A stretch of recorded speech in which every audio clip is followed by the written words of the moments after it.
보이는 라디오 파이팅 시니어 시간이 돌아왔습니다. 정말 서늘한 가을이 되었는데 잘 보내고 계시죠? 네. 코로나19는 여전히 우리 곁에서 떠나질 않고 있지만 그래도 거리두기도 이제 1단계로 돼서 많은 네. 분들이 좀 이렇게 조금 푸근하게 마음이 편해졌죠. 마음이 편해진 네. 것 같기도 합니다. 네. 요새 그때 독감 주사 또 맞으셔야겠죠? 맞으셨어요? 저는 안 맞아요. 그래요. 안 맞아도 됩니까? 네, 후유증이 너무 심해서 그래요? 안 맞습니다. 그런 분들이 네. 계시더라고. 그래도 이제 가을 되고 겨울 되면 예. 독감 주사를 꼭 맞아야 된다고 그러긴 하더라고요. 뭐 예. 코로나하고 비슷하게 이제 된다니 저는 어저께 맞았습니다. 잘하셨어요. 아직까지는 별 탈 없습니다. 예. 오늘도 유익한 내용과 즐거운 노래로 방송을 진행해 보겠습니다. 진행에 이건희 전신자 인사드립니다. 안녕하세요. 안녕하세요. 오늘의 주제는 조선일보 좀 지났죠? 10월 9일 한글날 김철중 의학 전문 기자가 쓴 어르신 제 말 들리세요? 라는 글을 소개합니다. 예.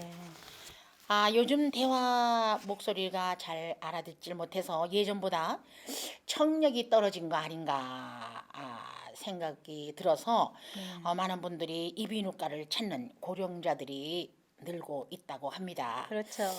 저도 좀 그랬어요. 네. 잘 들리지가 않으니까 무슨 말을 하면은 네 이러니까 그것도 또 자존심이 상하더라고요. 또 그랬는데 나이 들은 게 부끄러운 건 아닌데도 자꾸 묻는 게 뭐 좀 그랬어요. 네.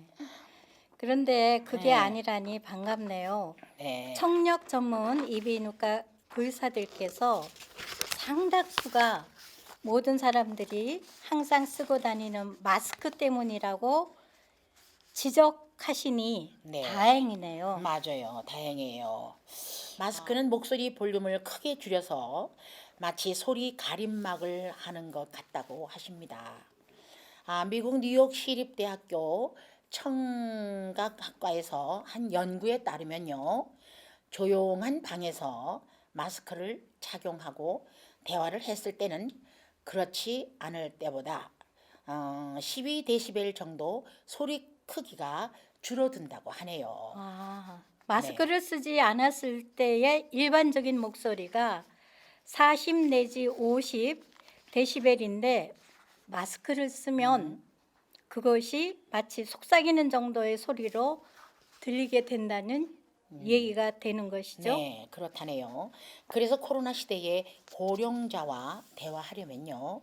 마스크 쓰면 소리가 줄어들게 되니까 평소보다 크게 또박또박 말을 해야 한다고 하고요. 예. 좀 불편하고 힘이 들지는 모르겠지만 그렇다고 마스크는 필수니까 안 할 수는 없잖아요. 그렇죠. 네. 더욱이 마스크가 고음에 속하는 고주파 소리를 악화시키고 주로 자음 소리에 해당하기 때문에 중요한 용어 발음이 마스크로 부정확하게 들릴 수 있게 된다고 하니까 확실하고 정확한 발음을 해야 하겠습니다. 네, 이에 대한 이과학회는 마스크가 필수인 상황에서 의사소통 불편을 줄이려면 대화하는 방식을 바꿔야 한다면서 마스크 대화법을 권장하는 방법을 내놓았습니다. 이제부터 마스크 대화법을 알려드리겠습니다. 이는 고령자만의 문제가 아니고 젊은 사람에게도 필요한 대화법이라고 생각됩니다.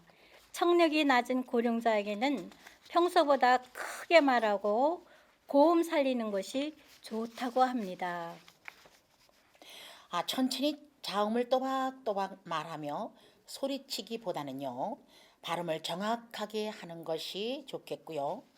우리는 보통 잘 못 듣는 분에게 입 모양을 보라고 입 모양 보세요 하는데 마스크를 쓰고 있기 때문에 입 모양을 보여드릴 수가 없으니까 발음을 명확하게 해야 한다는 겁니다. 그리고 코로나 방역에 영향을 주지 않는 선에서 마스크를 쓰고 가능한 한 가까이 다가가서 얘기를 하여 본래 목소리를 전달하는 것이 좋습니다. 네네. 또한 주변 소음이 없는 조용한 곳에서 대화를 나누어야 잘 들을 수 있습니다. 마스크를 쓰고 대화할 때는 상대가 말을 이해하고 있는지 주의를 기울이고 대답을 재촉하지 말고요. 기다려 주는 것이 좋습니다.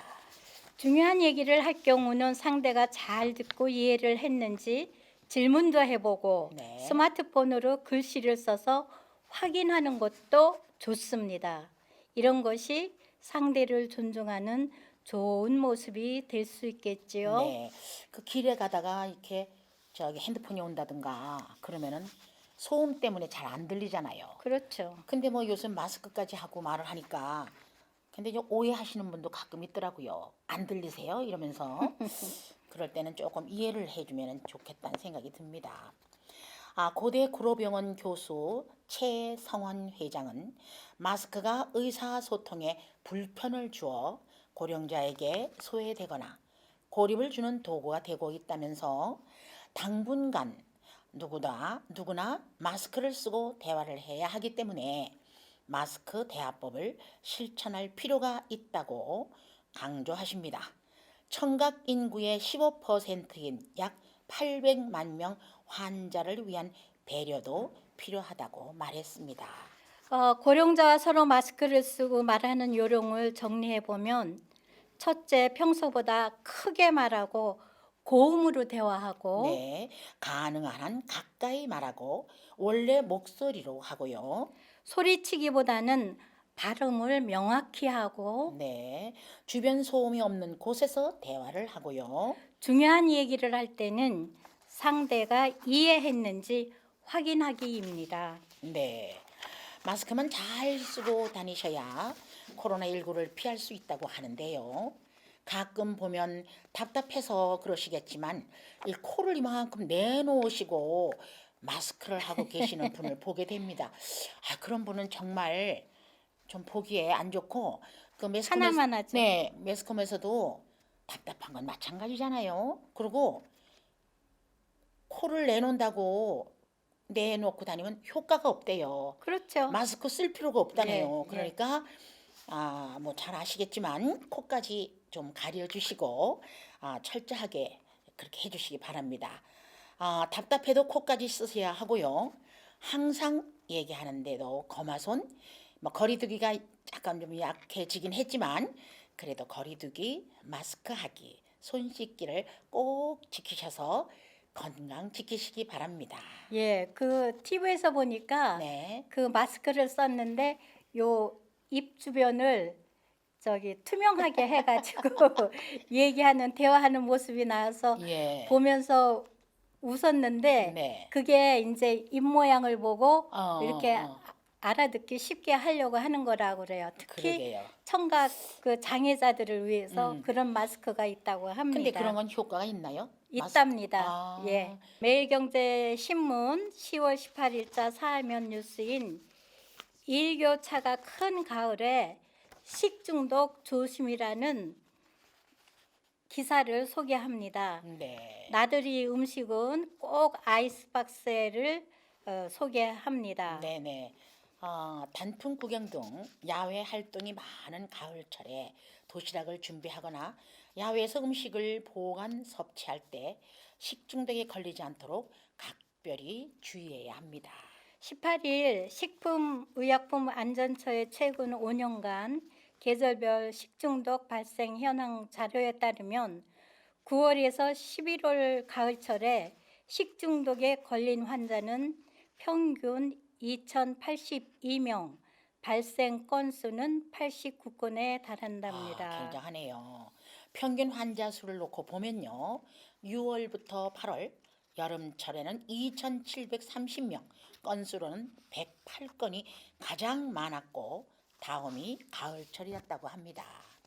봄철이면은 3월, 5월은 식중독 발생 건수에서는 89건으로 동일했지만 최근 5년간 평균 환자 수가 1,530명으로 가을철보다 552명 적은 것으로 나타났다고 합니다. 이에 대해 식약처는 가을철에 아침 저녁은 쌀쌀하잖아요. 네. 그렇지만 낮 기온이 높은데 조리된 음식을 장시간 상온에 보관하는 등 식품 보관이나 개인 위생에 대한 관리가 부주의하기 때문에 그렇게 된다고 설명했습니다. 네네. 가을철 식중독을 예방하기 위해서는 음식 조리는 물론이요, 보관 섭취에도 주의를 기울여야 한다고 합니다. 도시락을 준비할 때는 조리 전후 비누 세정제 등을 이용해서 30초 이상 손을 깨끗이 씻어야 합니다. 과일이나 채소류 등은 물에 담갔다가 흐르는 물로 깨끗이 헹구는 게 좋습니다. 네, 우선 잘 씻어야 된다는 거겠죠. 예. 근데 이렇게 조리를 한 다음에 뚜껑 바로 닫아 놓으면 금방 쉬더라고요. 네. 예, 그런 게 이제 필요하다는 얘기를 하시네요. 가을 나들이 식중독 예방 요령에 대해서 자세히 말씀드리겠습니다. 첫 번째, 도시락 준비할 때 조리 전후로 30초 이상 손 씻기입니다. 두 번째는 채소류 담갔다 흐르는 물에 씻고요. 육류 등은 75도에서 1분 이상 익히기입니다. 세 번째는 김밥과 도시락을 준비할 경우 식힌 후 조리 및 포장을 하는 것입니다. 네, 그리고 다음으로는 조리된 음식은 아이스박스 이용해서 10도씨 이하에서 보관 운반을 하고요. 그 다음에는 덜 익은 과일이나 네. 야생버섯 채취나 섭취는 금지합니다. 마스크 착용을 하고 신체 접촉 자제 등 사람 간 거리 두기를 준수합니다. 육류 등은 중심 온도가 75도 이상인 조리 환경에서 1분 이상 완전히 익히는 게 바람직합니다. 네, 맞아요. 설 익었다가는 좀 지장이 많은 것 같더라고요. 김밥을 준비할 때는 밥과 재료를 충분히 익히고 식힌 뒤에 조리하며, 도시락은 밥과 반찬을 식힌 후 별도 용기에 담아야 안전하다고 하고요. 조리된 음식은 아이스박스 등을 이용해 10도 이하에서 보관하는 것이 좋다고 합니다. 햇볕이 닿는 곳이나 차량 내부, 트렁크 등 비교적 온도가 높은 곳에서 음식을 2시간 이상 방치하면 위험하다고 합니다. 네. 아울러 덜 익은 과일이나 야생 버섯 등을 함부로 채취하거나 먹지 않는 게 좋습니다. 네, 그 산에 가서 그 약초 따는 분들이 많잖아요. 그렇죠. 근데 그 이쁜 게 그 독버섯이라네. 그 색깔 예, 이쁘대요. 색깔도 이쁘고 모양도 근데 이쁘고. 그 잘못 먹었다간 큰일 날 텐데. 그 그렇죠. 사진을 찍어서 전문가한테 물어보던데요. 예. 그거 아주 요새는 아주 그 많이 발달했어요. 예. 신종 코로나 바이러스 감염증 코로나19 상황이 계속되는 만큼 야외에서도 가급적 마스크를 착용하고 많은 사람이 모인 장소에서 취사나 취식하는 것은 최소화해달라고 식약처는 조언합니다. 식약처 관계자는 음식물 취급과 섭취에 조금만 주의를 기울인다면 건강하고 안전한 나들이가 될 수 있다면서 손 씻기, 음식 익혀 먹기, 식재료 깨끗이 세척하기 등 식중독 예방 수칙을 실천해달라고 말하고 있습니다. 네, 시녀님들 다 정말 잘 지키셔서 건강 지키시기 바랍니다. 얘기하다 보니까 벌써 마칠 시간이 되었습니다. 시간이 이럴 땐 참 빨리 가네요. 네. 도움이 되셨습니까? 재미있는 시간이 되셨다면 좋겠습니다. 오늘은 제 말 들리세요 하고 가을철 식중독을 소개해 드렸습니다. 감기 조심하시고 예방주사 맞지 않으신 분은 꼭 맞으셔야 됩니다. 다음 주에 뵙겠습니다. 진행의 이건희 전신자였습니다. 안녕히 계십시오. 감사합니다. 감사합니다.